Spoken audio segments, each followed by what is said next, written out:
Our story begins in Texas with a typical family, not necessarily from Texas. They could represent any family in the United States. This is a family just like most families. They have the same problems that we have. They live in the same economy as us. They have to contend with life's curveballs just as we must. Chapter 1. Home Sweet Home. As a small child, I had always been taught that this world of ours would end horrifically and that many would die. My parents taught us children that our Lord would return before it got too bad and take us back to live with Him for eternity. Chapter 2. Freak of Nature.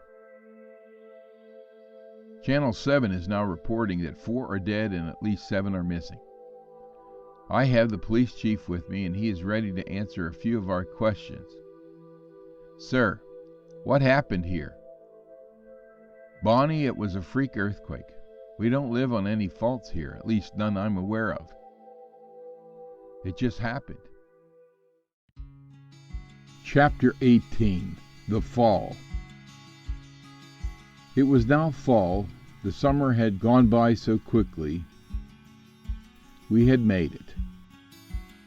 Our garden had begun to produce and the Campbell family was no longer starving.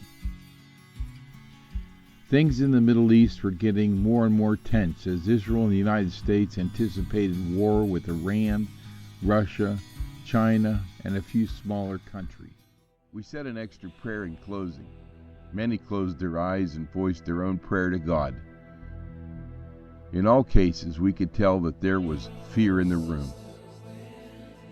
I stood up after the prayer and said, "These plagues aren't meant for us. The plagues and signs are meant for those that do not believe. It is our Lord's last push to claim more of His children. We have nothing to fear. Be strong, for our time is coming soon." Every person would get their daily allowance of food and water as established by the United Nations, which had moved to the Vatican. Those that are unwilling to comply will be rounded up and dealt with sharply and decisively, said the reporter. The reporter went on to say that encampments were being built to house the offenders, and construction had been underway as far back as 2009. I remember specials on the History Channel about these camps. No one could figure out why the government was constructing them, but I do remember that not only did they have high fencing around the camp, but inside were playgrounds, I said. "Now we know," said Junior.